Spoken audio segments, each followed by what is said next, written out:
عن أبي هريرة رضي الله تعالى عنه قال قال رسول الله صلى الله عليه وسلم নবীজির সাহাবী আবু হুরায়রা রাদিয়াল্লাহু তাআলা আনহু বর্ণনা রাসূলুল্লাহ সাল্লাল্লাহু আলাইহি ওয়াসাল্লাম বলেন মান কানাত লাহু মাজলিমাতুন লিআখিহি মিন ইরদিহি আও শাই দুনিয়াতে কোন মানুষ যদি আরেক মানুষের ইজ্জত নষ্ট করে থাকে, দুনিয়াতে কোন মানুষ যদি আরেকজন মানুষের সম্পদ নষ্ট করে থাকে, দুনিয়াতে কেউ যদি কারো কাছে কোনোভাবে ঋণী হয়ে থাকে, নবীজি বলেন ফাল্যাতাহাল্লালহু মিনহুল ইয়াওমা ক্বাবলা আল্লা ইয়াকুনা দিনারু ওয়ালা দিরহাম।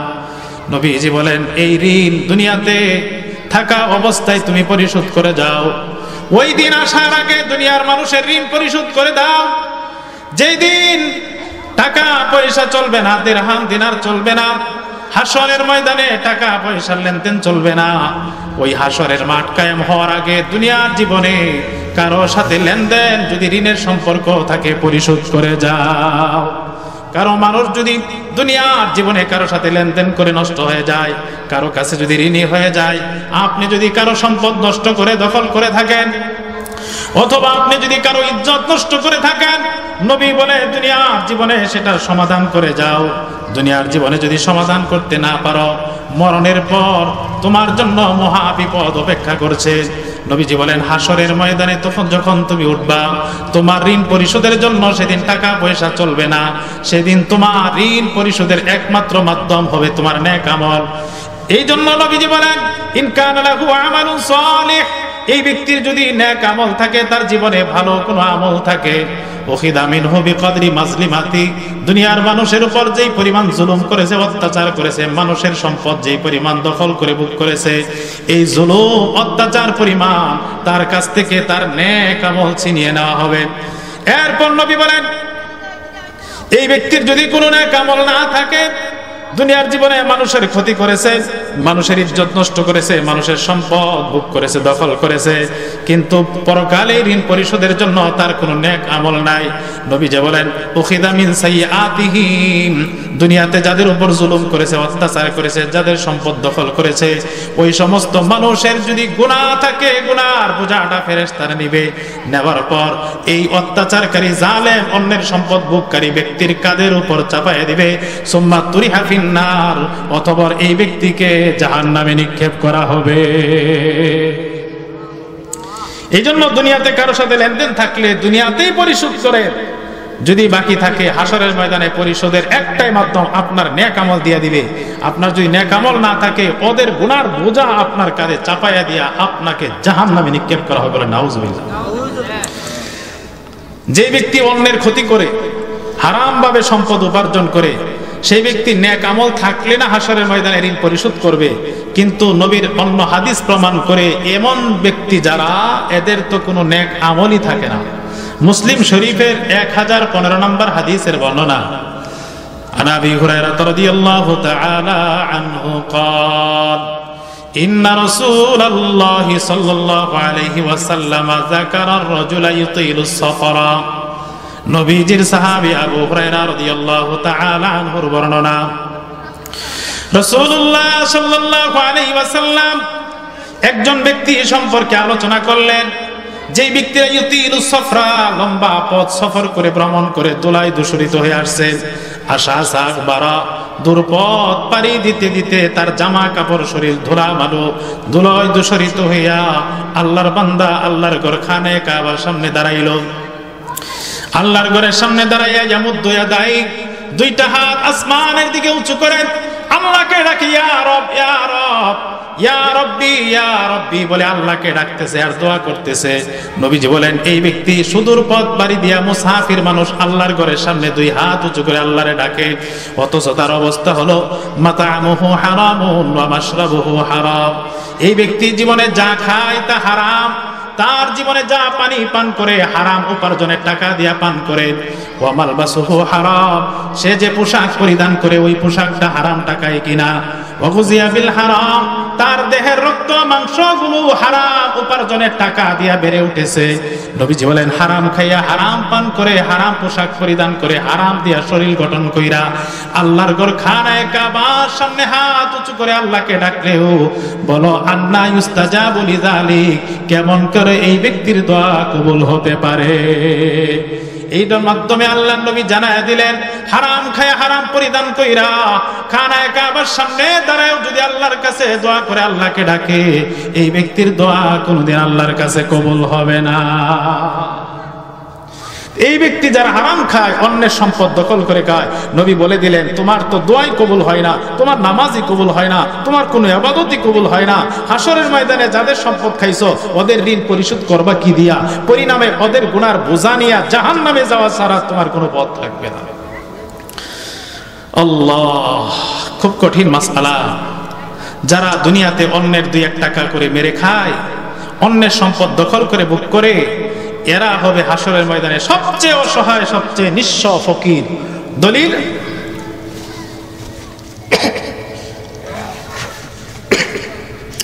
মুসলিম শরীফের 2581 নম্বর হাদিসের বর্ণনা। আন আবি হুরায়রা রাদিয়াল্লাহু তাআলা আনহু قال قال رسول الله صلى الله عليه وسلم, নবীজির সাহাবী আবু হুরায়রা রাদিয়াল্লাহু তাআলা আনহু বলেন রাসূলুল্লাহ সাল্লাল্লাহু আলাইহি ওয়াসাল্লাম একদিন বলেন আতাদরুনা মাল মুফলিস, সাহাবীদেরকে নবী বললেন ও সাহাবীরা, হত দরিদ্র অসহায় মানুষকে তোমরা চিনো নাকি? সাহাবায়ে কেরাম জবাব দিলেন আল মুফলিসু ফিনা মাল্লা দিরহাম লাহু ওয়ালা মাতা। ইয়া রাসূলুল্লাহ, আমাদের মধ্যে যেই মানুষটা টাকা নাই, পয়সা নাই, সম্পদ নাই, সেই মানুষটাই তো দরিদ্র, গরিব। আপনারা কি বলেন? যার টাকা পয়সা নাই তাকে গরিব বলে না? আমাদেরকে যদি নবী জিজ্ঞাসা করতো আমরা তো এই জবাবে দিতাম যার টাকা পয়সা নাই সেই গরিব। সাহাবায়ে কেরাম জবাব দিলেন মাল্লা দিরহাম লাহু ওয়ালা মাতা, যার টাকা পয়সা নাই, যার সম্পদ নাই, সেই মানুষটাই তো নিঃস্ব, অসহায়, দরিদ্র। এই কথা শোনার পর আল্লাহর নবী বলেন না না না, তোমরা যাকে অসহায় দরিদ্র মনে করো এই মানুষটা প্রকৃত অসহায় দরিদ্র না। নবীজি বলেন ইন্নাল মুফলিসা মিন উম্মতি মান ইয়াতি ইয়াউমাল কিয়ামাতি বিসালাতিন ওয়া সিয়ামিন ওয়া যাকাত।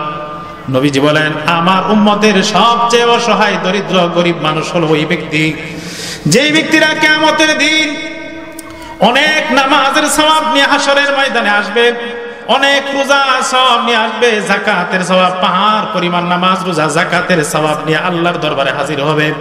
কিন্তু এই ব্যক্তির দুনিয়ার জীবনের অবস্থা হলো কদ শাতামা হাযা ওয়া কাযাফা হাযা ওয়া আকালা মালা হাযা ওয়া সাফাকা দামা হাযা। দুনিয়ার জীবনে কাউকে গালি দিয়ে কষ্ট দিছে, কাউকে অপবাদ দিয়ে কষ্ট দিছে, দুনিয়ার জীবনে কারো সম্পদ মেরে খেয়েছে, অথবা কারো রক্ত জড়াইছে, ঝগড়া মারামারি কইরা রক্তপাত ঘটাইছে। নবীজি বলেন এই সমস্ত অপরাধ কইরা নামাজ, রোজা, হজ, যাকাতের পাহাড় পরিমাণ নেকি নিয়ে আল্লাহর বান্দা যখন হাসরের ময়দানে আসবে, এই যাদের অধিকার, যাদের সম্পদ দখল করেছিল, যাদের সম্মান নষ্ট করেছিল, এই মানুষগুলো সেদিন আল্লাহর দরবারে হাজির হইয়া আল্লাহর কাছে মামলা দিবে, আর দুনিয়ার জীবনের এই ক্ষতি পূরণের জন্য ওই ব্যক্তির কাছে আবেদন করবে। এবার ফেরেশতারা তাকে বলবে তোমার এই ঋণগুলো পরিশোধ করো। এই বান্দা পরিশোধ করার তো আর কোনো টাকা পয়সা চলবে না, সেদিন তার নেক আমল, পাহাড় পরিমাণ নামাজ, রোজার সওয়াব দিয়ে ঋণ পরিশোধ করতে হবে। তাই নবী বলেন ফায়ুতা হাদা মিন হাসানাতিহি ওয়া হাদা মিন হাসানাতিহি, দুনিয়াতে যাকে গালি দিয়ে কষ্ট দিয়েছিল তার পাহাড় পরিমাণ নামাজ, রোজার সওয়াব থেকে কিছু দিয়া তার ঋণ পরিশোধ করা হবে। দুনিয়াতে যার 1 টাকা মেরে খাইয়েছিল ওই ব্যক্তির ঋণ তার নেক আমল দিয়ে পরিশোধ করা হবে। দুনিয়াতে যাকে অপবাদ দিয়ে কষ্ট দিছিল নেক আমল দিয়ে তার ঋণ পরিশোধ করা হবে। এইভাবে ঋণ পরিশোধ করতে করতে নবীজি বলেন ফাইন ফানিয়াত হাসানাতুহু ক্বাবলা আন ইউকযা মা আলাই, এই ব্যক্তি ঋণ পরিশোধ হওয়ার আগে পাহাড় পরিমাণ নেকি যদি শেষ হয়ে যায়, উখিযা মিন খাতায়াহুম, দুনিয়াতে যাদের অধিকার নষ্ট করছে তাদের পাপের বোঝাটা ফেরেশতারা নিবে। এরপরে এই নামাজি, রোজাদার হাজী সাহেবের কাঁধে চাপাইয়া দেওয়া হবে, কাঁধে চাপাইয়া উল্টো করে জাহান্নামে নিক্ষেপ করা হবে। সারা জীবন নামাজ পড়েছে, রোজা রাখছে, হজ করছে, যাকাত দিছে, জনকল্যাণমূলক কাজ করছে, মানুষের সেবা করছে, কিন্তু পাশাপাশি মানুষের সম্পদও মেরে খেয়েছে, মানুষকে নির্যাতন করে গালিগালাজ করে অত্যাচার করে কষ্ট দিয়েছে, হাসরের ময়দানে এই নামাজ রোজা কোনো কাজে আসবে না, পরিণামে তার জন্য আল্লাহর জাহান্নাম অপেক্ষা করছে। বলেন নাউজুবিল্লাহ। তাহলে ইবাদত বন্দেগী করার আগে মানুষের অধিকারগুলো আগে পরিশোধ করা দরকার আছে না নাই? হ্যাঁ, মনে রাখবেন, মানুষের কোনো ঋণ যদি আপনার কাছে থাকে, মানুষের কোনো অধিকার যদি নষ্ট করে থাকেন, আপনি শুধু নামাজ পড়ে কেন, আপনি যদি আল্লাহর জন্য গলা কাটায় জীবনটাও দিয়ে দেন, নবীজি বলছে তোমার ঋণ পরিশোধ হবে না।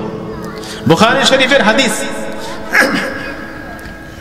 বুখারী শরীফের 4730 নম্বর হাদিসের বর্ণনা। আন আব্দুল্লাহ ইবনে আমর ইবনে আল-আস রাদিয়াল্লাহু তাআলা আনহু قال قال رسول الله صلى الله عليه وسلم, নবীজির সাহাবী আব্দুল্লাহ ইবনে আমর ইবনে আল-আস এর বর্ণনা, রাসূলুল্লাহ সাল্লাল্লাহু আলাইহি ওয়াসাল্লাম বলেন, ইউগফারু লিশ-শাহীদি কুল্লু যামবিন ইল্লা আদ-দাইন।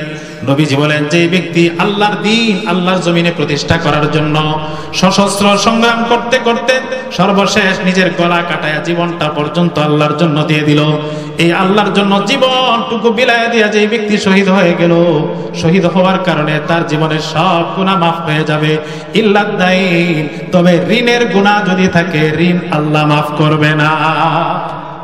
আপনি নামাজ আর রোজা না, জীবনটা পর্যন্ত দিয়ে দিলেন, সব মাফ হবে এর জন্য, কিন্তু মানুষের ঋণ যদি থাকে এই ঋণ আল্লাহ মাফ করবে। নাসাই শরীফে 3156 নম্বর হাদিসের বর্ণনা।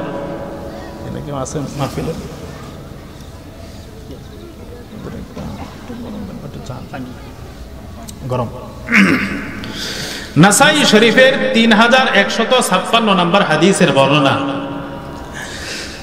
عن عبد الله بن أبي قتادة عن أبيه رضي الله تعالى عنه قال, আব্দুল্লাহ ইবনে আবি কাতাদা তার বাবা থেকে হাদিস বয়ান করেন, তার বাবা বলেন, জা রাজুলুন ইলান নবী সাল্লাল্লাহু আলাইহি ওয়াসাল্লাম ফাকালা ইয়া রাসূলুল্লাহ, এক ব্যক্তি আল্লাহর নবীর দরবারে এসে বলল, ইয়া রাসূলুল্লাহ, আরাইতা ইন কুতিলতু ফি সাবিলিল্লাহ সাবিরান মুহতাসিবান মুকবিলান গায়রা মুদবিরিন।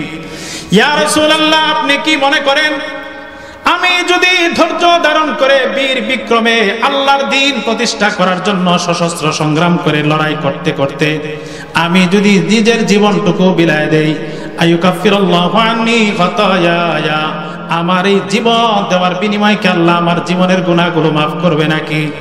নবীজি জবাব দিলেন, নাম, হ্যাঁ, তুমি যদি আল্লাহর দ্বীনের জন্য জীবনটুকু দিয়ে দিতে পারো তাহলে আশা করা যায় আল্লাহ তাআলা তোমার জীবনের গুনাহগুলো মাফ করে দিবে। এই কথা বলার পর লাম্মা ওয়াল্লার রাজুলু, লোকটা যখন ফিরে চলে যায়, নাদাহু রাসূলুল্লাহ, নবীজি লোকটাকে আবার ডাক দিলেন, ডাক দিয়ে আবার জিজ্ঞেস করেন, কাইফা কুলতা, হে আল্লাহর বান্দা তুমি যে কি কথা জানি বলছিল আবার বলো। ফাআদা কাওলাহু, লোকটা তার বক্তব্য পুনরায় উপস্থাপন করলো। আবার নবীকে জানাইলে, ইয়া রাসূলুল্লাহ, আল্লাহর দ্বীনের জন্য বীর বিক্রমে লড়াই করে মানুষকে দেখানোর জন্য না, একমাত্র আল্লাহকে খুশি করার জন্য জিহাদ করে আমার জীবনটা দিয়ে দিলে আমার গুনাহ মাফ হবে নাকি? এই কথাই বলছিলাম। নবীজি বলেন, হ্যাঁ, এইভাবে তুমি যদি জীবন দাও তাহলে তোমার সব গুনাহ মাফ হবে, ইল্লা দাইন, তবে ঋণের গুনাহ থাকলে মাফ হবে না। কাদা ক্বালা লি জিবরাইল, এই মাত্র জিবরাইল আমার কানে কানে কথাই বলে গেল। জিবরাইল আমাকে বলে গেছে তুমি জীবন দিয়ে দিতে পারো, দ্বীনের জন্য সব গুনাহ মাফ হবে, মানুষের ঋণ থাকলে মাফ হবে। মানুষের ঋণ নিয়ে মৃত্যুবরণ করা, কারো সম্পদ মেরে খেয়ে মৃত্যুবরণ করা কতটা জঘন্য। আমাদের সমাজে এইভাবে যদি কোনো মানুষ মারা যায়, আর নবী যদি আমাদের মাঝে আজকে জীবিত থাকতেন, যে মানুষটা ঋণের বোঝা নিয়ে মারা গেছে, নবী তার জানাজা পড়তেন। বুখারী শরীফের হাদিস, বুখারী শরীফের 2289 নম্বর হাদিসের বর্ণনা। عن سلمة بن الأكوع رضي الله تعالى عنه قال كنا جلوسا عند النبي صلى الله عليه وسلم, নবীজির সাহাবী সালামা ইবনে আকওয়া রাদিয়াল্লাহু তাআলা আনহুর বর্ণনা। সালামা ইবনে আকওয়া বলেন, আমরা আল্লাহর নবীর পাশে বসা, ইজ উতিয়া বিজানাজাতিন, এমন সময় একটা জানাজার লাশ নিয়ে আসা হলো। ফাকালু সাল্লি আলাইহা ইয়া রাসূলুল্লাহ, লোকেরা বলল, নবী আপনি এই লাশের জানাজাটা পড়ায়া দেন। নবীজি জিজ্ঞাসা করলেন হাল তাআলাইহি মিন দাইন, এই লোকটা যে মারা গেল তার কোনো ঋণ আছে নাকি, ঋণ রেখে মারা গেছে নাকি? মানুষেরা জবাব দিল লা ইয়া রাসূলুল্লাহ, ইয়া রাসূলুল্লাহ, না এই লোকটার কোনো ঋণ নাই। নবী জিজ্ঞাসা করলেন হাল তারাকা শাইআন, সে কোনো সম্পদ রেখে গেছে নাকি? ক্বালু লা ইয়া রাসূলুল্লাহ, লোকেরা জবাব দিল না, তার কোনো রেখে যাওয়া সম্পদও নাই, লোকটার কোনো ঋণও নাই, রেখে যাওয়া সম্পদও নাই। ফাসাল্লা আলাইহা, নবী লোকটার জানাজা পড়ায়া দিলেন। সালামা ইবনে আকওয়া বলেন সুম্মা উতিয়া বি উখরা, পরক্ষণে আরেকটা লাশ নবীর কাছে আনা হলো। ফাকালু সাল্লি আলাইহা ইয়া রাসূলুল্লাহ, এবার লোকেরা বলল নবী এই লোকটার জানাজা আপনি পড়ায়া দেন। আল্লাহর নবী আবারও একই প্রশ্ন করলেন হাল আলাইহি দাইনুন, এই লোকটা যে মারা গেছে তার কোনো ঋণ আছে নাকি? লোকেরা জবাব দিল হ্যাঁ তার কিছু ঋণ আছে, সালাসাতু দানানির, 3 দিনার পরিমাণ ঋণ রেখে লোকটা মারা গেছে। এবার নবী জিজ্ঞাসা করেন হাল তারাকা শাইআ, ঋণ পরিশোধ করার মতো কোনো ব্যবস্থা, কোনো টাকা রেখে গেছে নাকি? মানুষেরা জবাব দিল সালাসাতু দানানির, এই লোকটা ঋণ পরিশোধের জন্য 3 দিনার পরিমাণ সম্পদ রেখে গেছে।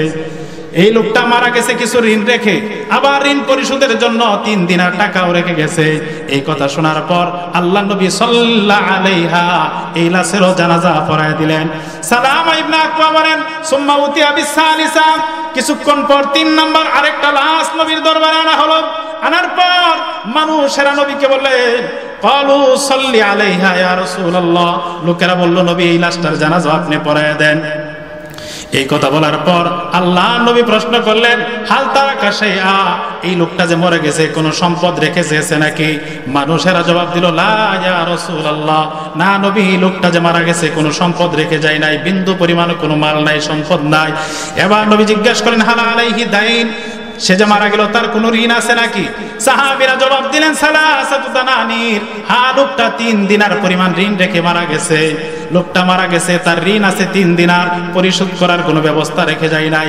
এই কথা শোনার পর আল্লাহ নবী সাহাবীদেরকে বললেন সাল্লু আলা সাহিবিকুম, হে সাহাবীরা, যেই লোকটা ঋণ রেখে মারা গেছে পরিশোধের ব্যবস্থা রেখে যায় নাই, এই লোকের জানাজা তোমরা পড়ে দাও, আমি নবী এমন মানুষের জানাজা পড়ি না। যে লোকটা ঋণ দিয়ে মারা গেছে নবী বলে আমি তার জানাজা পড়ি না, তোমরা জানাজা পড়ে দাও। এই কথা শোনার পর সাহাবী আবু কাতাদা বলেন সাল্লি আলাইহা ইয়া রাসূলুল্লাহ ওয়া আলাইয়া দাইনু, ওগো নবী আপনি মেহেরবানি করে তার জানাজা পড়িয়ে দেন, তার ঋণ পরিশোধের দায়িত্বটা আমি গ্রহণ করলাম। এই হযরতে আবু কাতাদা যখন ঋণ পরিশোধের দায়িত্ব গ্রহণ করলেন তখন আল্লাহ নবী লোকটার জানাজা পড়লেন। যে লোকটা ঋণ নিয়ে মারা যায়, ঋণ পরিশোধের ব্যবস্থা রেখে যায় না, নবী বলছে আমি তার জানাজা পড়ি। তাহলে মানুষের কাছ থেকে ঋণ করা কতটা কঠিন। একটু সামান্য কিছু হইলে যে আরেকজনের কাছে ঋণের জন্য দৌড় দেই, এই ঋণ আমি পরিশোধ করে যাইতে পারবো কিনা, আমার রেখে যাওয়া সম্পদ দিয়ে আমার ওয়ারিসরা ঋণ দিবে কিনা তার তো নিশ্চয়তা নাই। এজন্য পারতপক্ষে ঋণ করবেন না, একেবারে নিরুপায় হইলে ঋণের কাছে যায়, এছাড়া ঋণ করতে যায় না। এজন্য রাসূল এক হাদিসে বলছে লেনদেন করতে যায় ঋণ তো হইতেই পারে। এজন্য মুসলমানের উচিত প্রত্যেক দিন সারা জীবনের কারগুজারি তার সাথে 1 পয়সার কারো লেনদেন হইলে সেই ওসিয়তনামা যেন লেখা বালিশের নিচে নিয়ে তারপরে ঘুমায়।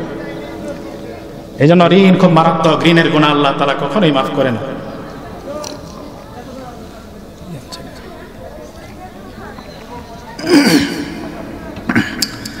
ঋণ বড় মারাত্মক।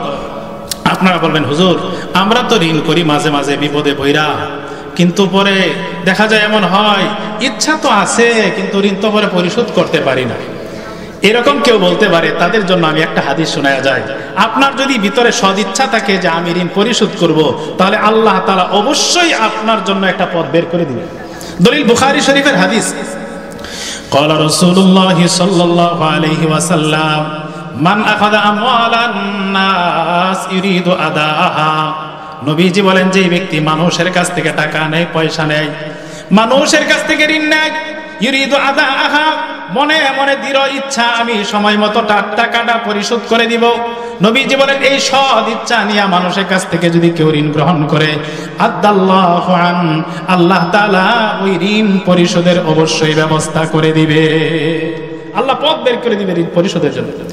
এরপর নবীজি বলেন ওয়ামান আখাদা আমওয়ালান নাস ইরিদু ইতলাফাহা, আর যে ব্যক্তি মানুষের কাছ থেকে টাকা নেয়, ঋণ নেয়, মনে মনে ইচ্ছা হলো টাকাটা নিয়েই মেরে দিব, ঋণ নেওয়ার সময় মুখ দিয়া মিষ্টি কথা বইলা ঋণের টাকাটা কোনো রকম নেয়, আর মনে মনে ভাবে তোর টাকাটা আমার পকেটে ঢুকায় নেই, তারপরে দেখায় আসার মুখ মিষ্টি কথা বইলা টাকাটা পকেটে ঢুকানোর পর স্যান্ডেল 7 জোড়া ক্ষয় হয়ে যায়, তারপরে ঋণের টাকা তার কাছ থেকে আদায় করা যায় না। বলেন তো এই চরিত্রের মানুষ আমাদের সমাজে আছে না নাই? আপনাদের এলাকাও আছে? নবীজি বলেন কেউ যদি মানুষের কাছ থেকে ঋণ নেয় আর মনে মনে ইচ্ছা করে আমি এই টাকা দেব না, টাকা নেওয়ার পরে তাকে উচিত শিক্ষা দিয়ে দিব, ঘুরাইতে ঘুরাইতে শেষ করে দিব, নবী বলেন এই মানসিকতা নিয়ে যদি কেউ মানুষের কাছ থেকে ঋণ গ্রহণ করে, আতলাফাহাল্লাহ, আল্লাহ পাক এই ব্যক্তিকে দুনিয়াতে ধ্বংস করে ছাড়বে। বলেন নাউজুবিল্লাহ। এই জন্য মানুষের কাছ থেকে ঋণ করা যাবে না সহজে। যদি নেন তাহলে সদিচ্ছা থাকতে হবে, আমি দিয়ে দিব। সদিচ্ছা থাকলে নবীজি বলছেন যে তোমার ঋণ পরিশোধের জন্য আমার আল্লাহ অবশ্যই ব্যবস্থা করে। আপনারা বলবেন হুজুর আমরা তো এই জাতীয় ঋণ টিন করি না, ঋণ রাইখা আমরা যাই না, আমরা ভালো মানুষ। কিন্তু আমি আপনাদের চোখে আঙ্গুল দিয়া কয়েকটা এমন ঋণের কথা দেখাইয়া দিব, আপনাদের চোখের পর্দা খুলে যাবে, হাই আমিও তো ঋণ হয়ে আছি। এরকম কয়েকটা ঋণের কথা বলবো।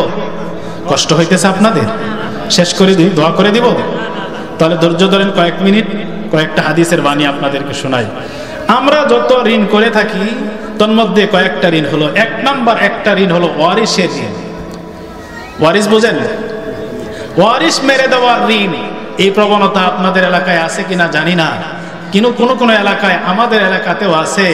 বাপ মারা গেছে 10 বছর 20 বছর হয়ে গেছে, বাপের সম্পদের সব বাহাদুরি ভাইদের হাতে, বোনদের 1 পয়সাও এখনো বোঝায় দেয় নাই।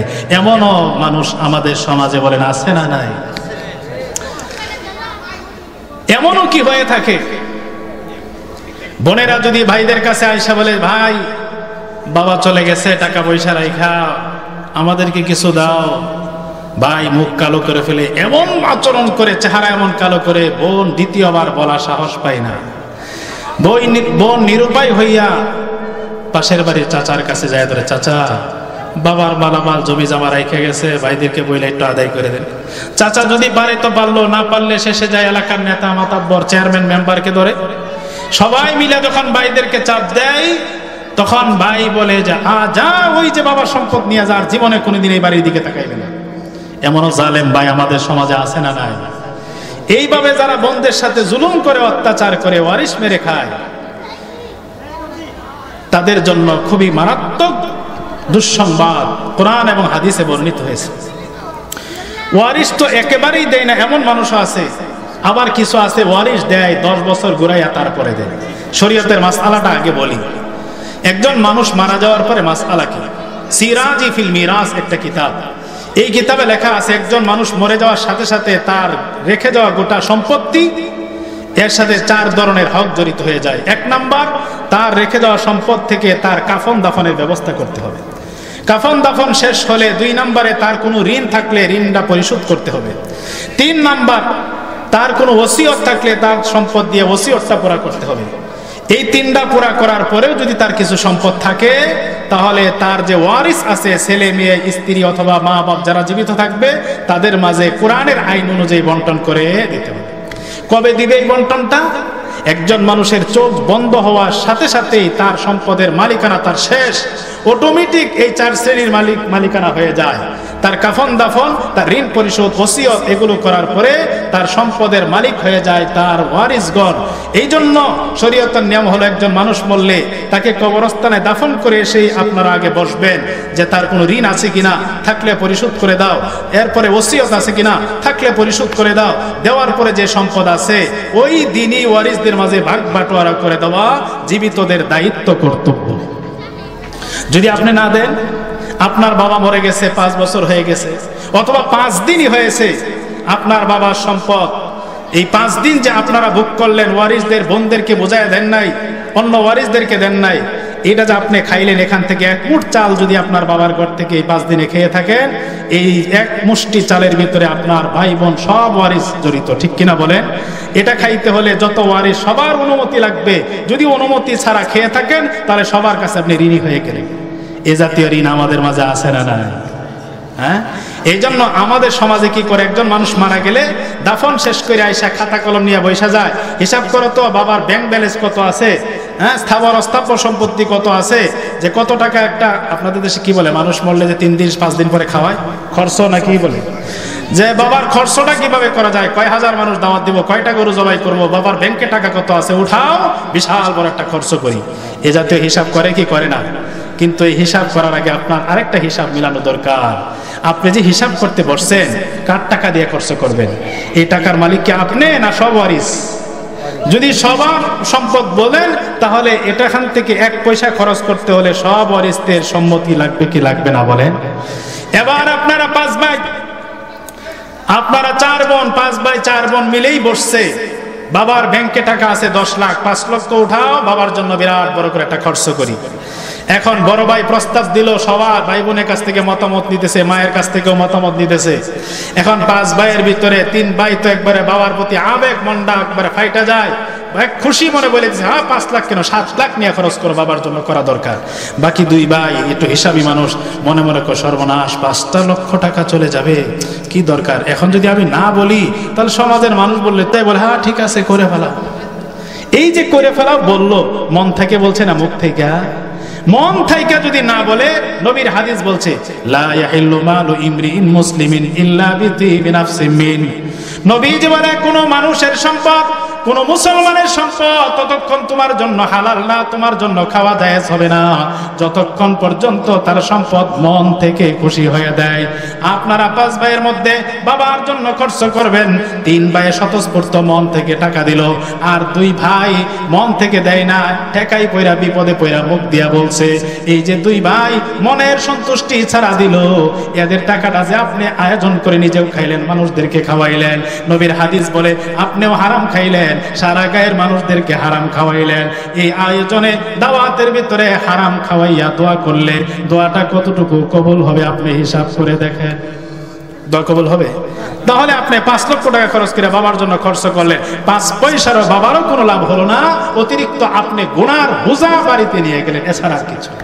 এই জন্য মানুষ মরলে খরচের তালিকা করার আগে ঋণ পরিশোধ করা, ওয়ারিসদের মাঝে মাল বন্টন করা হিসাবটা আগে করবেন, ওয়ারিসদের মাল বুঝাইয়া দেয়া। এবার আপনি প্রস্তাব করেন যে বাবার জন্য কেউ কিছু করতে চাইলে করো, আপনি বললে একা করেন, আর সবাইকে প্রস্তাব দেন, সম্মতি করে স্বেচ্ছায় যদি কেউ দেয় তাহলে তাদেরটা নিয়ে আপনি করেন, আপনার জন্য গুনাহ হবে না, সওয়াবের কারণ হবে, আপনার বাবার কবরেও কিছু সওয়াব যাবে। ঠিক কি না বলেন? মাসলা বুঝে আসছে? এই জন্য তো আমাদের সমাজে ঋণের মধ্যে একটা ঋণ হলো ভাই বোনদের ওয়ারিস আমরা ঠিক মতো দেই না, দিলেও 10 বছর পরে দেই। এই 10 বছর পর্যন্ত আমরা যে ভোগ করলাম বোনদেরকে বাদ দিয়া, এটা কিন্তু 10 বছর বোনের সম্পদ খাইলাম, বোনদের কাছে আমরা ঋণী হয়ে গেছি।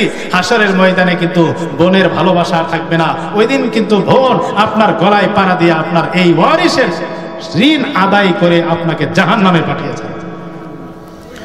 ওয়ারিসের ঋণ যারা মেরে দেয়, ওয়ারিস যারা মেরে দেয়, পরকালে তো আছেই শাস্তি, দুনিয়াতে একটা মারাত্মক শাস্তি। কোরআন কারীমের আয়াতে সূরাতুল ফাজারের 19 নম্বর আয়াতে আল্লাহ তাআলা বলছেন, যে এলাকার মানুষ ওয়ারিস ঠকায়, ওয়ারিস মেরে দেয়, ওই এলাকার মানুষের উপর আল্লাহ পাক একের পর এক আযাব গজব পাঠাইতে থাকে, বলেন নাউযুবিল্লাহ। সূরাতুল ফাজারের আয়াত সমূহের মধ্যে আল্লাহ তাআলা আযাব গজব আসার কারণগুলো তুলে ধরছেন। তোর মধ্যে একটা কারণ ওয়াতাকুলুনা তুরাসা আকলাল লাম্মা। আল্লাহ পাক বলে দুনিয়ার মানুষ যত কারণে তোমাদের মধ্যে আযাব গজব আসে, তোর মধ্যে একটা কারণ হলো তোমরা ওয়ারিসদের সম্পদ লুটে পুটে খাও, ওয়ারিস মেরে খাও, এই কারণে তোমাদের উপর আযাব আর গজব আসে, বলে নাউযুবিল্লাহ। এটা হলো দুনিয়ার জীবনের শাস্তি। আখিরাতের শাস্তি কি? ইবনে মাজাহ বর্ণিত হাদিস মিশকাতুল মাসাবিতে আনা হয়েছে। عن انس بن مالك رضي الله تعالى عنه قال নবীজির সাহাবী আনাস ইবনে মালিক রাদিয়াল্লাহু তাআলা আনহুর বর্ণনা, قال رسول الله صلى الله عليه وسلم, রাসূলুল্লাহ সাল্লাল্লাহু আলাইহি ওয়াসাল্লাম বলেন, মান কাতা মিরাসা ওয়ারিসিহি, দুনিয়ার জীবনে যেই ব্যক্তি ওয়ারিসদের সম্পদ মেরে দেবে, ওয়ারিস মেরে খাবে, কাতা আল্লাহু মিরাসাহু মিনাল জান্নাতি ইয়াউমাল কিয়ামা, কিয়ামতে আল্লাহ তাআলা এই ব্যক্তিকে জান্নাত থেকে বঞ্চিত করে জাহান্নামে ফেলে দিবে। যে বন্দের ওয়ারিস মেরে দিবে, নবী বলছে এই ব্যক্তি কিয়ামতে আল্লাহর জান্নাত থেকে বঞ্চিত হবে, আল্লাহ তাআলা জান্নাত থেকে ঘাড় ধরে বের করে জাহান্নামে পাঠাবে। তাহলে এই বোনের ওয়ারিস না দেওয়ার কারণে যদি জাহান্নামে যাওয়া লাগে, সারা জীবন নামাজ পড়তে পড়তে কপাল কালো করে কি লাভ হলো? যাকাত ফিতরা দিতে দিতে সম্পদ খালি করে কি লাভ হলো? বাইতুল্লাহ হজ করে করে আপনি সব টাকা বিলিয়ে দিয়ে কি লাভ হলো বলে? এই জন্য ইবাদত বন্দিগির আগে এগুলা ঠিক করেন, বোনদের ওয়ারিস নিশ্চিত করেন। মানুষের 2 টাকা মেরে থাকলে সেটা আগে পরিশোধ করার চিন্তা করেন, এরপরে আপনি সেজদা একটা দিলেও এটাও আপনার নাজাতের উসিলা হইতে পারে। ওয়ারিস ঠকানোর আরেকটা সুরত বলবো। অনেকেই দেখা যায় মেয়ে আছে ছেলে নাই, আপনার 2টা 3টা মেয়ে আছে, ছেলে সন্তান নাই, তখন কি করে? শরীয়তের মাসআলা হলো, কারো যদি ছেলে না থাকে শুধু মেয়ে থাকে, একজন মেয়ে থাকলে এক মেয়ে বাপের গোটা সম্পদের অর্ধেক পায়। কতটুকু পায়? টোটাল সম্পদের অর্ধেক। আর যদি 2জন মেয়ে থাকে বা 3জন 4জন, একের বেশি যদি থাকে, তাহলে এই সব মেয়েরা মিলা বাপের সম্পদের 3 ভাগের 2 ভাগ পায়। আর বাকি অংশ ওই মৃত ব্যক্তির স্ত্রী থাকলে পাবে, না হয়তো বাপ থাকলে পাবে, মা থাকলে পাবে, তা না হলে ভাইয়েরা পাবে, ভাই না থাকলে ভাতিজারা পাবে। এটা হলো মাসালা। এখন আপনি চিন্তা করেন, আমার তো মাত্র 2টা মেয়ে, আমার তো ছেলে নাই বা একটা মেয়ে, আমি মারার পরে আমার বাপও নাই, মাও নাই, আমার স্ত্রীও নাই, আমার স্ত্রীও চলে গেছে, অথবা স্ত্রী থাকলেও তো সব পাবে না, আমার মেয়েরাও সব সম্পত্তি পাবে না, আমার সম্পদের 1% আবার ভাই পাইয়া যাবে, ভাতিজারা পাইয়া যাইব। এত কষ্ট করে সম্পদ কামাইলাম, এই সম্পদ ভাতিজারা খাবে, তা কি হয়? এমন চিন্তা করে অনেক মানুষ আসে না বলে। তখন করে কি, জীবদ্দশায় মেয়েদের নামে গোটা সম্পত্তি লিখে দেয়া যায়। এমন আচরণ করে আপনাদের সমাজে আছে কিনা বলেন? ভাই ভাতিজারা পেয়ে যাবে, এই জন্য সম্পদ মেয়েদের নামে লিখে দেয়া যায়। যারা এই কাজ করে, অথবা আরেকটা সুরত হলো, আপনার ছেলে আছে 5 জন, একটা ছেলেকে আপনি খুব ভালোবাসেন, খুব মহব্বত করেন, অন্যদের সাথে এত তাল্লুক নাই, অথবা এই ছেলেটা চাকরি করে আপনাকে টাকা পয়সা বেশি দেয়, এই জন্য আপনি করলেন কি, একটা জমিন গোপনে তার নামে রেজিস্ট্রি করে দিয়ে দিলেন, এটা তোকে দিয়ে দিলাম। মনে রাখবেন, আপনি মরার পরে আপনার সম্পত্তি ছেলে পাবে ডাবল, মেয়ে পাবে অর্ধেক। এই মাসলা আপনারা জানেন না? বোনেরা ভাইয়ের অর্ধেক পায় না সম্পদ, এটা মরার পরে। আপনি বেঁচে থাকতে জীবদ্দশায় যদি ছেলে মেয়েদেরকে দিতে চান, সেখানে কিন্তু মেয়েরা অর্ধেক না, তখন ছেলে মেয়ে সমান। জীবদ্দশায় দিলে ছেলে মেয়ে সমান, আপনার মরার পরে ছেলেরা ডাবল, মেয়েরা অর্ধেক। এখন আপনি একটা ছেলে বা একটা মেয়েকে বেশি ভালোবাসেন বলে তাকে একটা জমি লেখা দিলেন, একটা গাছ, একটা পুকুর দিয়ে দিলেন, একটা গাড়ি কিনে দিলেন। এক ছেলেকে আপনি 3-4 লক্ষ টাকা দিয়ে একটা মোটরসাইকেল কিনে দিয়েছেন, বাকি ছেলেদেরকে 3-4 টাকাও দেন নাই। এদের জন্য কত কঠিন অবস্থা। মুসলিম শরীফের একটা হাদিস আপনাদেরকে শোনায়া যায়। মুসলিম শরীফের 1623 নম্বর হাদিসের বর্ণনা। قال رسول الله صلى الله عليه وسلم, নবীজির সাহাবী হযরত নোমান ইবনে বাশিরের বর্ণনা। আনি নোমান ইবনে বাশির রাদিয়াল্লাহু তাআলা আনহু قال ان اباه اتى به رسول الله সাল্লাল্লাহু আলাইহি ওয়াসাল্লাম। নবীজির সাহাবী নোমান ইবনে বাশির বলেন, তার বাবা বশির নোমানকে হাতে ধরে আল্লাহর নবীর দরবারে নিয়ে আসলো। আয়েশা বলে, ইয়া রাসূলুল্লাহ ইন্নী নাহালতু ইবনি হাদা গুলামান কানালি। ইয়া রাসূলুল্লাহ, আমার একটা দামি গোলাম ছিল, আমার একটা দামি সম্পদ ছিল, আবার ওই দামি গোলামটা আমার এই সন্তান বশিরকে, নোমানকে আমি দিয়ে দিয়েছি। এই কথা বলার পর আল্লাহর নবী জিজ্ঞেস করলেন, আকুল্লা ওয়ালাদিকা নাহালতা মিসলা হাযা, হে বশির, তোমার ছেলে নোমানকে যেমন একটা দামি সম্পদ গোলাম দিয়েছ, তোমার অন্য অন্য ছেলে মেয়েদেরকেও একটা করে দিয়েছ নাকি? এই কথা বলার পর বশির বলে, লা ইয়া রাসূলুল্লাহ, না নবী, কেবলমাত্র আমার ছেলে নোমানকে দিয়েছি, অন্য ছেলে মেয়েদেরকে দেই নাই। এই কথা শোনার পর আল্লাহর নবী বলেন, ফারজিউহু, হে বশির, নোমানকে যে গোলামটা দিয়েছ সেটা ফিরায় নিয়ে নাও, এটাকে দিও না, কারণ তুমি অন্য ছেলে মেয়েদেরকে ঠকাইয়া কেবলমাত্র এক ছেলেকে দিছ, এটা একটা অন্যায়। আলা তুশহিদনি ইজান, এমন অন্যায় কাজে আমাকে সাক্ষী বানাইও না, কারণ এমন অন্যায় কাজে জুলুমের পক্ষে আমি নবী সাক্ষী হই না। অন্য ছেলে মেয়েদেরকে দাও নাই, একজনকে দিছ, এটা জুলুম, অন্যায়, অত্যাচার। এই অত্যাচার জুলুমের পক্ষে আমি নবী সাক্ষী হব না, এটা ফেরত নিয়ে নাও, এটা অন্যায়। তাহলে আপনি যে অন্যদেরকে ঠকানোর জন্য বা 5 ছেলের মধ্যে এক ছেলেকে একটা দামি গাড়ি কিনে দিলেন, 4 ছেলের খবর নাই, এটা কি ন্যায় করলেন না অন্যায় করলেন বলেন? আবার ভাতিজাদেরকে ঠকানোর জন্য যে আপনি মেয়েদের নামে সব সম্পদ লেখা দিয়ে গেলেন, আল্লাহ বলে, এই আমি আইন দিয়েছিলাম, তোর সম্পদের 1 অংশ তোর ভাই পাবে, ভাতিজা পাবে। এই আইনটা কার বলেন? আল্লাহর না। আল্লাহ বলে আমি আইন দিয়েছি, আমার আইন তোর ভাল লাগে না, তুই বিদ্যাঙ্গুলি দেখাইয়া তোর মেয়ের নামে সব সম্পদ লিখে দিয়ে গেছিস, আমার আইন যেহেতু ভাল লাগে না, তোর মতো ব্যক্তি আমার জান্নাতে যাওয়ার ইখতিয়ার নাই, ঘাড় ধাক্কা দিয়ে জাহান্নামে পাঠায়। এই জন্য মুসলমান ভাই, ওয়ারিসের ঋণ নিয়ে কেউ মারার চিন্তা করবেন না। আজকে এখান থেকে যাওয়ার পরে যদি বোনদের ওয়ারিস না দিয়ে থাকেন, মেয়েদের ওয়ারিস যদি ঠিকমত না করে থাকেন, আজকে যাওয়ার পরে আপনি হিসাব মিলান। ফুফুদের ওয়ারিস যদি আপনার হাতে থেকে থাকে, আজকে রাত্রেই খাতা কলম নিয়ে বসে ওয়ারিসগুলো ফেরত দেন, এরপরে ফজরের নামাজে যান, এক সেজদায় আপনার জান্নাতে যাওয়ার কারণ হইতে পারে। আগামীকাল সকাল পর্যন্ত আপনি সময় পাবেন কিনা জানা নাই।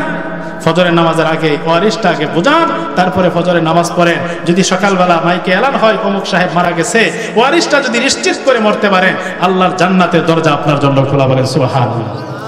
ওয়ারিস, এই মানুষের ঋণ নষ্ট করার আরেকটা সূরত হলো ইয়েতিমের সম্পদ মেরে দেওয়া। এক ভাই মরে গেছে, এখন আরেক ভাই জীবিত আছে, যে ভাই মারা গেছে ভাইয়ের ছেলে মেয়েরা ছোট ছোট, ওরা তো নিজেদের সম্পদ গোছাইতে পারে না। এখন যে ভাই জীবিত আছে সেই সব দেখাশোনা করে, দেখাশোনার ফাঁক দিয়া একই সাথে ভাতিজাকে এতিম সন্তানদেরকেও খাওয়ায়, নিজেও খায়। বাজার করার সময় এতিমের মাল দিয়েই বাজারটা একটু বেশি করে, এমন চরিত্রে মানুষ আছে না নাই?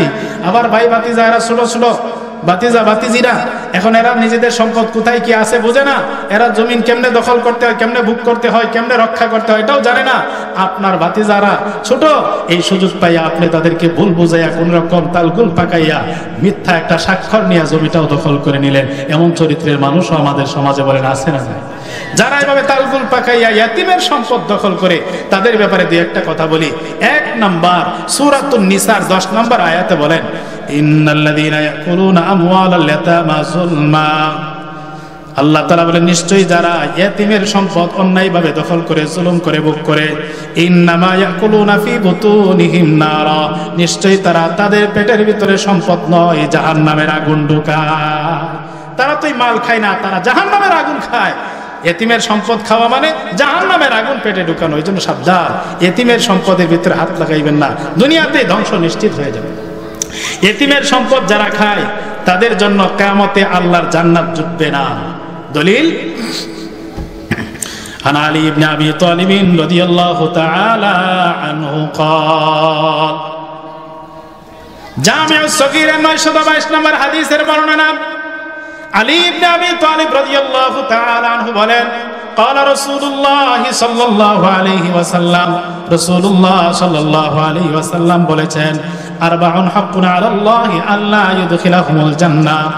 নবীজি বলেন, 4 শ্রেণীর মানুষ আছে যাদেরকে জান্নাতে না দেওয়া আমার আল্লাহর হক হয়ে যায়।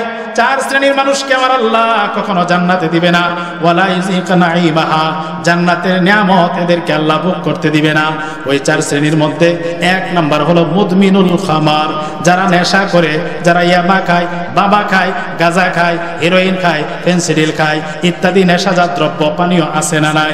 নবীজি বলেন, এই জাতীয় নেশা দ্রব্য যারা প্রস্তুত করে, যারা বিক্রি করে, যারা ক্রয় করে, যারা এগুলো খায়, পান করে, সেবন করে, এদেরকে জান্নাতে না দেওয়া আমার আল্লাহর হক হয়ে যায়। 2 নাম্বার নবীজি বলেন, আকিলুর রিবা, যারা সুদ খায়, তাদেরকে জান্নাতে না দেওয়া আমার আল্লাহর হক হয়ে যায়। 3 নাম্বার আকিলু মালিল ইয়াতীম, যারা দুনিয়াতে এতিমের সম্পদ অন্যায়ভাবে ভোগ করে, দখল করে খায়, এই এতিমের সম্পদ খুরকে জান্নাতে না দেওয়া আমার আল্লাহর হক হয়ে যায়। 4 নাম্বার নবী বলেন, ওয়ালা আকুলি ওয়ালিদাই, যে সন্তান মা বাবার অবাধ্য হয়ে যায়, এমন সন্তানকেও জান্নাতে না দেওয়া আমার আল্লাহর হক হয়ে যায়। যে সন্তান বাবা মার কথা শুনে না, এমন সন্তানকে আমার আল্লাহ জান্নাতে দিবে না। যে ব্যক্তি এতিমের সম্পদ খায়, সেই ব্যক্তিকে আল্লাহ জান্নাতে দিবে না। যে ব্যক্তি সুদের কারবার করে সুদ খায়, তাকেও আমার আল্লাহ জান্নাতে দিবে না। 1 নাম্বার, যে ব্যক্তি মদ পান করে, মদ তৈরি করে, এমন ব্যক্তিকেও আমার আল্লাহ জান্নাতে দিবে না। এতিমের সম্পদ খাওয়া, বুখারী শরীফের হাদিস 2766 নম্বর হাদিসের বর্ণনা। ক্বালা রাসূলুল্লাহ সাল্লাল্লাহু আলাইহি ওয়াসাল্লাম, নবীজি বলেন, ইজতানিবুস সাবাল মুবিকাত, হে আমার উম্মত, 7টা ধ্বংসকারী অপরাধ থেকে তোমরা নিজেদেরকে বাঁচায় রাখো। এমন 7টা অপরাধ আছে যে অপরাধ মানুষদেরকে দুনিয়াতেও ধ্বংস করে, আখিরাতেও ধ্বংস করে। এই অপরাধ থেকে তোমরা নিজেদেরকে বাঁচাও। এই কথা বলার পর সাহাবায়ে কেরাম আরজ করলেন, ওমা কুন্না ইয়া রাসূলুল্লাহ, ওগো নবী ওই 7টা ধ্বংসকারী অপরাধ কি মেহেরবানি করে জানিয়ে দেন। এই কথা বলার পর আল্লাহ নবী এক এক করে 7টা অপরাধের কথা বলতে লাগলেন।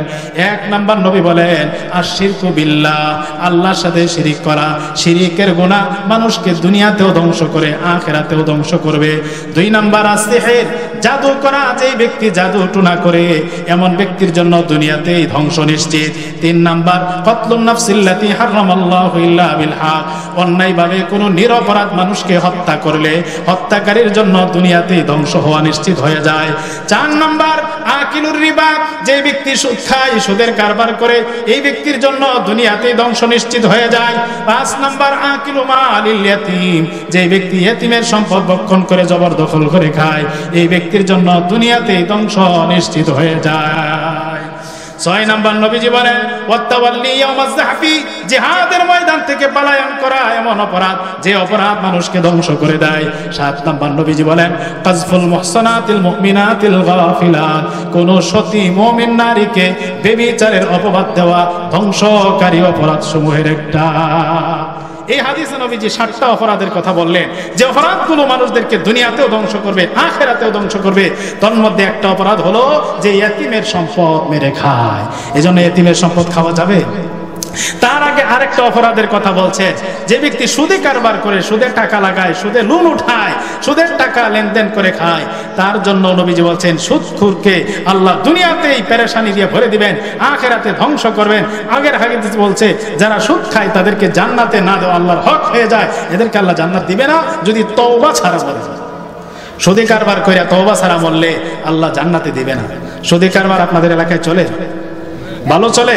তাহলে সুদের ব্যাপারে 2টা হাদিস বলবো, কষ্ট হইতেছে বেশি? ছোট্ট করে 2টা হাদিস বলি। সুদ খাওয়া কতটা মারাত্মক, ইবনে মাজায় বর্ণিত হাদিস, ক্বালা রাসূলুল্লাহ সাল্লাল্লাহু আলাইহি ওয়াসাল্লাম দিরহামু রিবা ইয়াকুলুহুর রাজুল আশাদ্দু মিন 36 জিনা।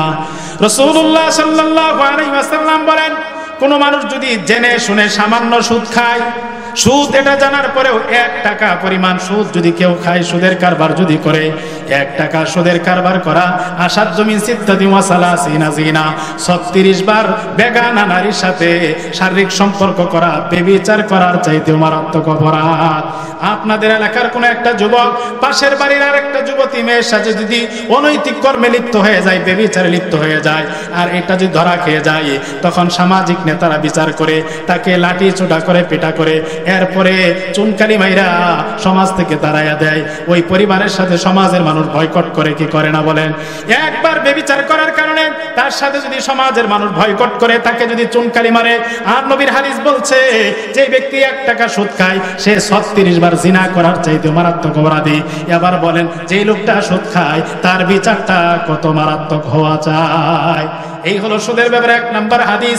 2 নাম্বার হাদিসটা শোনার আগে আপনাদেরকে বলতে চাই, আপনারা এখানে যারা আছে কারা কারা মায়ের সন্তান, একটু হাত উঁচু করেন। কারা কারা মায়ের মাধ্যমে দুনিয়াতে আসছেন তারা একটু হাত উঁচু করেন, হাত উঁচু করে রাখেন। এবার নবীর হাদিস শুনেন। ক্বালা রাসূলুল্লাহ সাল্লাল্লাহু আলাইহি ওয়াসাল্লাম, রাসূলুল্লাহ সাল্লাল্লাহু আলাইহি ওয়াসাল্লাম বলেন আর রিবা 70 হুবা, নবীজি বলেন সুদের 70টা গুনাহ। আওয়াজ করে বলেন সুদের কয়টা গুনাহ? নবীজি বলেন সুদ খাওয়ার 70টা গুনাহ আছে। আইসারুহা, ওই 70-এর মধ্যে সবচেয়ে ছোট গুনাহ, সবচেয়ে হালকা এবং ছোট গুনাহ হলো আইয়ানকিহার রাজুল উম্মা, কোন ব্যক্তি নিজের মায়ের সাথে অপকর্ম করা। বলেন নাউজুবিল্লাহ। এবার বলেন মুসলমান, নিজের মায়ের সাথে কি অপকর্ম করা সম্ভব? নিজের মায়ের সাথে যদি অপকর্ম করতে না পারেন, আজ থেকে আর কোনোদিন সুদের ভিতরে হাত লাগাইবেন না, হাত নামান। সুদের ভিতরে হাত লাগাইবেন না। নবী বলছে তুমি যদি সুদের ভিতরে হাত লাগাও তাহলে নিজের মায়ের সাথে জিনা করার চাইতেও তুমি মারাত্মক অপরাধ করলা। এ মুসলমান, আপনারা বলবেন হুজুর আমরা তো সুদ খাই না, বিপদে পড়ে অনেক সময় সুদ দেই। আমরা ওই যে বড় ধান লাগানোর সময় জমিনে তেল সার কেনার জন্য সমিতির থেকে, সুদী ব্যাংক থেকে আমরা লোন উঠাই, এরপরে 10 টাকা আনি আর 15 টাকা দিই, 6 মাস পরে এমন সুদের কারবার আমরা বিপদে পড়া করি। নবীজি বলেন সুদের কারবার, তুমি সুদ খাও না কিন্তু সুদ দাও, সুদ খায়া যেমন অপরাধী সুদ দিয়াও সমান অপরাধী। আব্দুল্লাহ ইবনে আব্বাস রাদিয়াল্লাহু তাআলা আনহুর বর্ণনা, আবু দাউদ শরীফের হাদিস। আব্দুল্লাহ ইবনে আব্বাস বলেন, লাআনা রাসূলুল্লাহ সাল্লাল্লাহু আলাইহি ওয়াসাল্লাম, নবীজি সাল্লাল্লাহু আলাইহি ওয়াসাল্লাম সুদের ব্যাপারে 4 শ্রেণীর মানুষকে লানত করেছেন। বলেন কয় শ্রেণী? 4 শ্রেণীর মানুষকে আল্লাহ নবী লানত করছে, অভিশাপ দিয়েছে আল্লাহ নবী। 1 নাম্বার আকিলার রিবা, যে সুদ খায়। 2 নাম্বার মুকিলা, যে সুদ দেয়, যে সুদের টাকা লাগায়। 2 নাম্বার আপনি ব্যাংক থেকে যে লোন আইনা টাকা অতিরিক্ত দিলেন, সুদদাতা, সুদখোর এবং সুদদাতা। 3 নাম্বার কাতিবা, যে ব্যক্তি সুদের লেখালেখি করে, সুদের অফিসে চাকরি করে, ওই ব্যক্তির উপর আমার নবী অভিশাপ নাজিল হয়। 4 নাম্বার ওয়া শাহিদা, যে ব্যক্তি সুদের পক্ষে সাক্ষী হয়, এমন ব্যক্তির উপর আল্লাহর নবীর অভিশাপ নাজিল হয়। নাউজুবিল্লাহ। আপনারা বলবেন আমরা সুদ খাই না, আমরা সুদ দেই। নবী বলছে তুই যদি সুদ খাস অথবা সুদ দেস, উভয়ের উপরই লানত। নবীর অভিশাপ যদি কারো উপর পড়ে, নবী কি তার জন্য হাসরে সুপারিশ করবে? আর নবী যদি কারো জন্য সুপারিশ না করে, তার কি জান্নাতে যাওয়ার আর কোনো পথ থাকবে? এই জন্য মুসলমান, জীবন থাকতে সুদের খাতায় হাত লাগাবেন না, সুদ খাবেন না, সুদ দিবেন না। জীবন চলে যাক, মরে যাবেন, তারপরে সুদ খাইতে যাবেন না। দেখবেন আল্লাহ তাআলা আপনাকে হেফাজত করবে, আপনার জন্য হাজারো রাস্তা বের করে দিবে, সুদের দিকে যাইতে হবে না। তো বলছিলাম এতিমের মাল খাওয়া কতটা মারাত্মক। এর থেকে প্রাসঙ্গিকভাবে সুদের প্রসঙ্গ আসলো, 2টা হাদিস বললাম। আমাদের লেনদেনের ক্ষেত্রে আরেকটা 2-1টা হাদিস বলে আলোচনা শেষ। ওনারটা ওনা করো, আপনারা ওইদিকে কান দিয়ে না। নবীর হাদিস বলা হইতেছে, এটা কিন্তু হাদিসের ক্লাস, গতানুগতিক ওয়াজ মাহফিল না।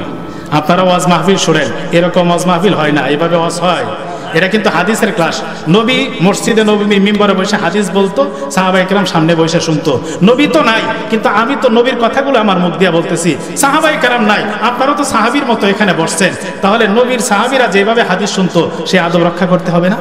নবীর সাহাবীরা হাদিস কেমনে শুনতো? বারা ইবনে আযিব রাদিয়াল্লাহু তাআলা আনহু থেকে বর্ণিত মুসনাদে আহমদের লম্বা হাদিস, একটা অংশে তিনি বলছেন, নবীজি যখন হাদিস বলতো, আমরা নবীর সামনে এমন ভাবে বসতাম, কান্না আলা রুউসিনা তায়র, যেন আমাদের মাথায় পাখি বসে আছে। আপনি মাঠের ভিতরে বসে আছেন, আপনার মাথায় একটা পাখি বসলো, আপনি চাইতেছেন পাখিটা উড়ে না যাক, মাথায় বসে থাকে, আপনি কি নাচানাচি করবেন?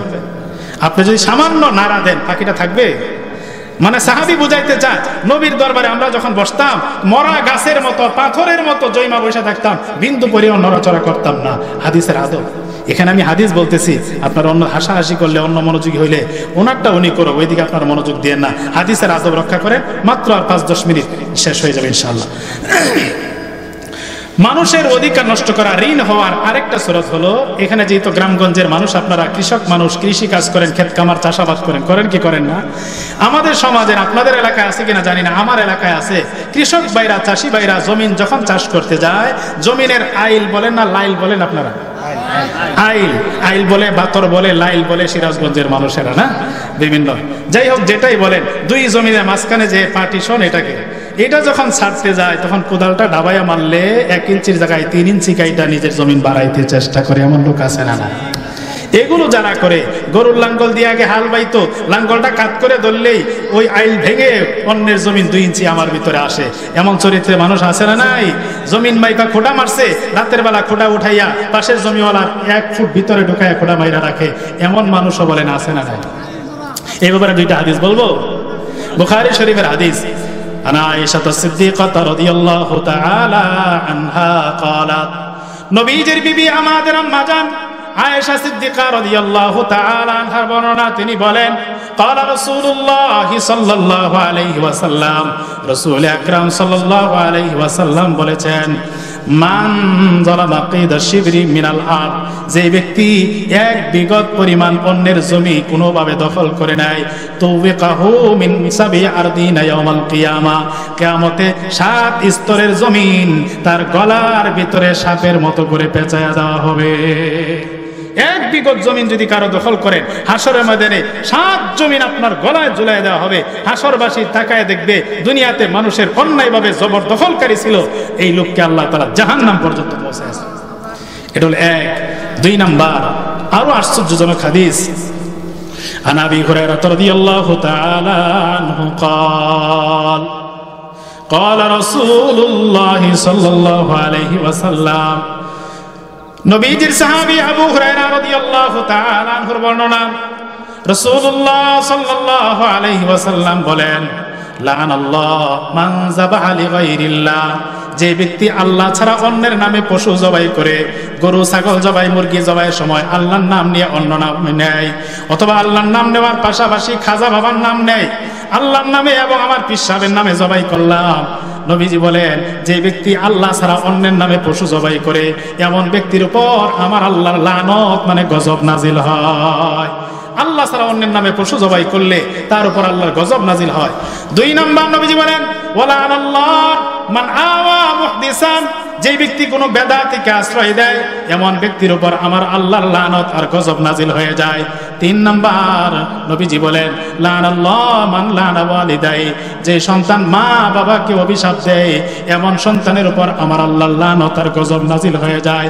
4 নাম্বার নবীজি বলেন, ওয়ালানাল্লাহ মান গায়্যারা মানারাল আরদি, যে ব্যক্তি জমিনের সীমানা নিয়ে নাড়াচাড়া করে, জমিনের খুঁটি নাড়াচাড়া করে, এমন ব্যক্তির উপর আমার আল্লাহর লানত আর গজব নাজিল হয়ে যায়। জমিনের সীমানা যারা খুঁটি নাড়াচাড়া করে, নবীজি বলছেন এমন ব্যক্তির উপর আল্লাহর গজব আর লানত নাজিল হয়। এজন্য সাবধান, জমিনের খুঁটি নাড়াচাড়া করবেন না। জমিন নাড়াচাড়া করলে আল্লাহর গজব আপনার উপর নাজিল হয়ে যাবে। আর পাশের জমিওয়ালা যদি নিরীহ মানুষ হয়, সে তো আপনার প্রতিবাদও করতে পারবে না, মজলুম হয়ে আল্লাহর কাছে হাজারি করবে। সে যা বলবে আল্লাহ মঞ্জুর করবে, আপনার বিরুদ্ধে বদদোয়া করলে তাই আল্লাহর দরবারে মঞ্জুর হয়ে যাবে। আরেকটা বিষয় বলেই শেষ করে দেই, আমরা অনেকেই না থাকতে পারি ব্যবসা বাণিজ্য করি, অথবা কৃষক মানুষই, আপনি বাজারে কিছু বিক্রি করতে নিলেন, শাক সবজি ধান চাউল আমরা আবাদ করি, এগুলো বাজারে বিক্রি করি না?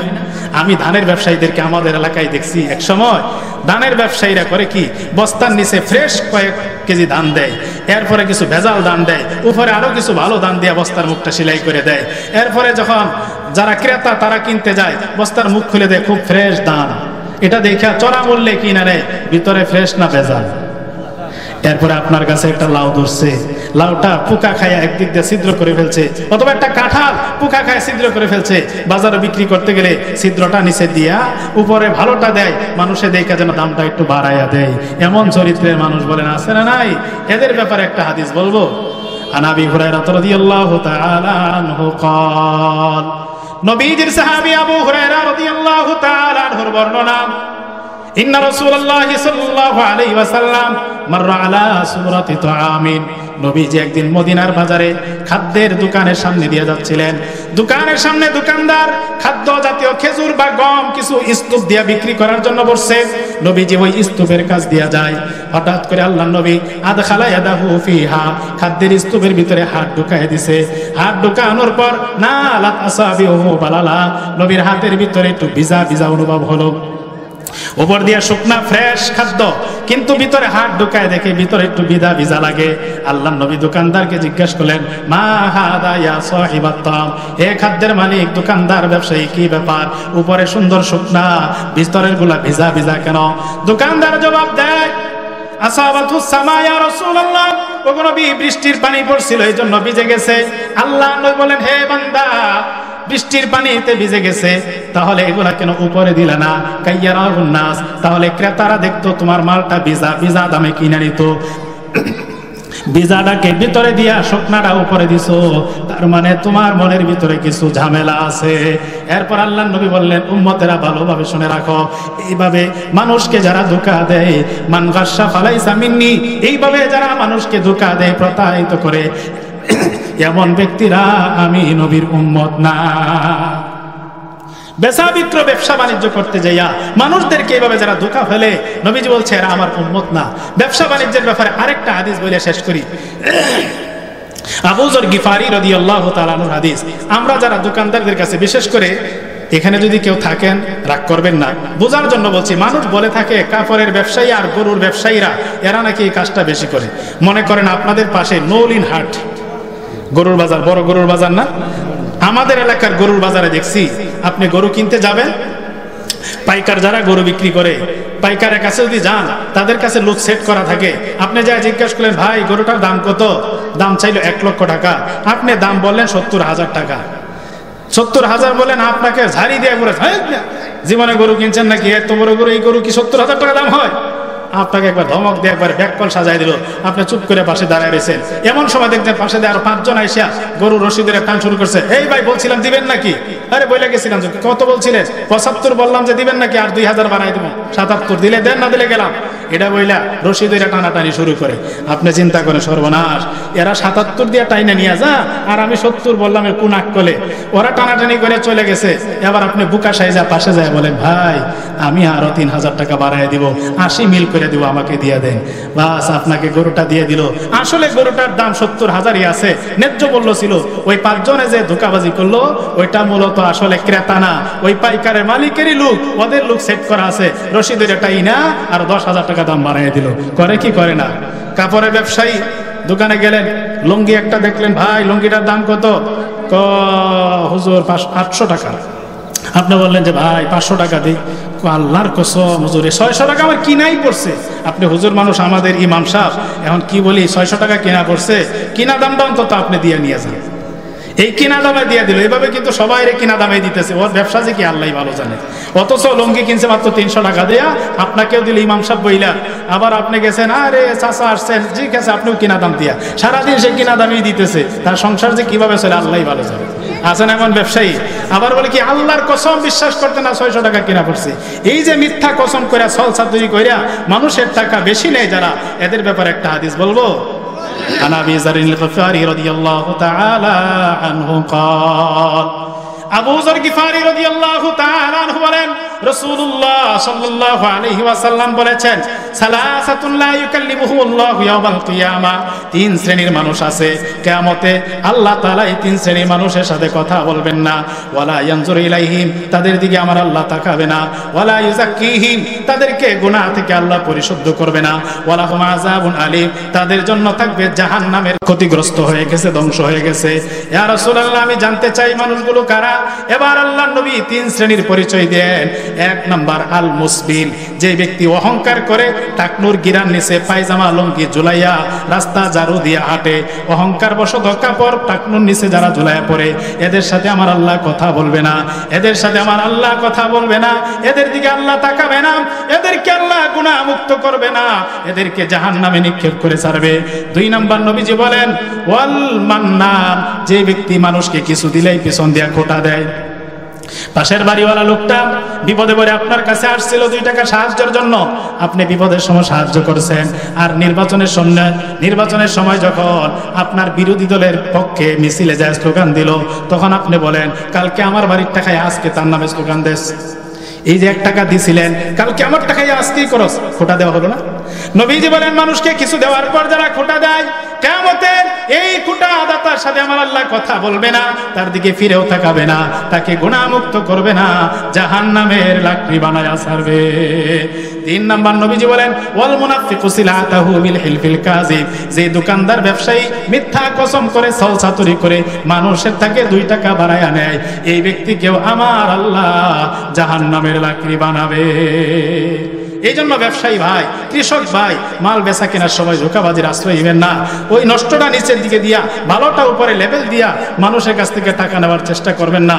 আল্লাহ রাব্বুল আলামিন আমাদেরকে এই জাতীয় ছলছাতুরি ইত্যাদি গুনাহ, ওয়ারিসের ঋণ, ইতিমের সম্পদ খাওয়ার ঋণ, ব্যবসা বাণিজ্যের ঋণ, এ জাতীয় সকল প্রকার ঋণ থেকে মুক্ত হয়ে খাঁটি ইমানদার হয়ে পরকালের যাত্রী হওয়ার তৌফিক দান করেন। আমিন। ওয়া আখির দাওয়ানা আলহামদুলিল্লাহি রাব্বিল আলামিন।